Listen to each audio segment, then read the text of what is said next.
देवियों और सज्जनों,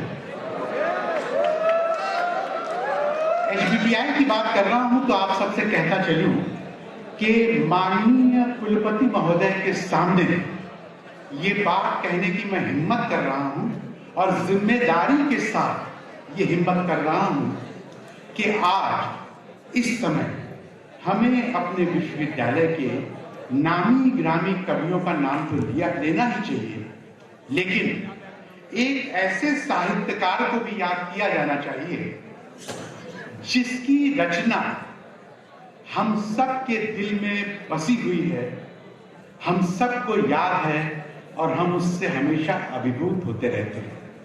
लेकिन कुछ साहित्यकार उनकी रचनाएं प्रकाशित नहीं हो पाती।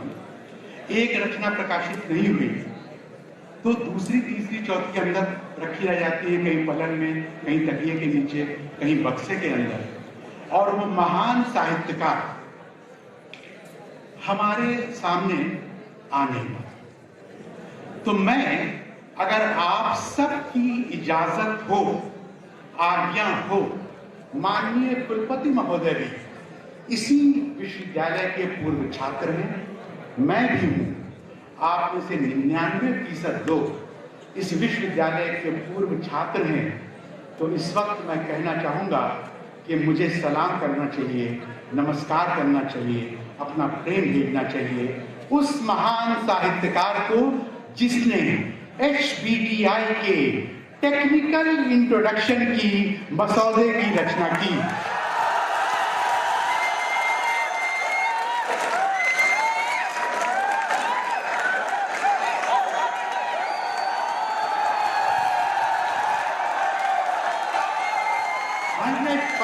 तालियां, और आपका साथ चाहता था। ये बात अभी अभी मेरे ख्याल में आई, लेकिन मैं उससे पूरी तरह से संतुष्ट था। इसमें श्रेष्ठ देखिए, आप उसमें उपमाएं देखिए। कुछ कारणों से मैं यहाँ पढ़ नहीं सकता, मुझे आज तक याद है। मैं अपने सभी रिस्पेक्टेड सीनियर्स प्रस्तुत करता हूँ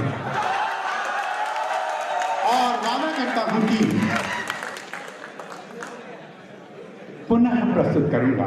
मैं गयास अहमद उस्मानी, बीटेक प्रथम वर्ष आर्ट टेक्नोलॉजी। इस तरह से हम अपना इंट्रोडक्शन देते हैं। जिस संस्थान के इस परंपरा में इतने साहित्यिक अंदाज में श्लेष है, यमक है, उपमा है, क्या कहें, महान कवि था वो, महान कवि था। और मेरा तो ये मानना है कि ये फेसबुक, व्हाट्सएप, ईमेल अगर उस वक्त होते, थोड़ा सा एडिट करके उनकी रचना कहीं भी अगर चली जाती, तो भारत के बड़े बड़े साहित्यकार, भारत के कई बड़े बड़े संपादक, पत्रकार उनके पीछे पड़ जाते कि आप अपनी और रचनाएं हमें दीजिए, दीजिए और दीजिए। और यदि वो सब रचनाएं संकलित होकर प्रकाशित हो जाती, जो कि उस समय बहुत मुश्किल था, तो यकीन मानिए हमारा देश दूसरे नोबेल पुरस्कार में साहित्य में वंचित न रहता।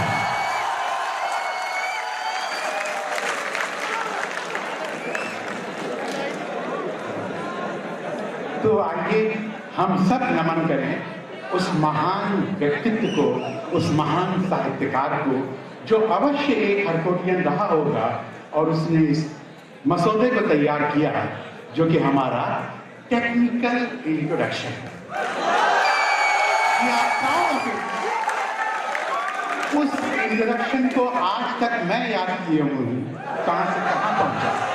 हमारे माननीय कुलपति महोदय को भी याद होगा कहां से कहां पहुंचा। और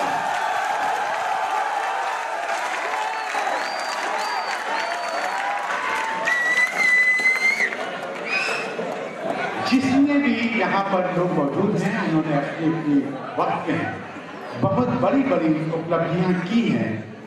उन सब से मैं ये कहलवा सकता हूँ और वो मानेंगे कि उनकी उन उपलब्धियों में विश्वविद्यालय की जो सीनियर्स और जूनियर्स की परंपराएं हैं, उनका बहुत बड़ा योगदान है।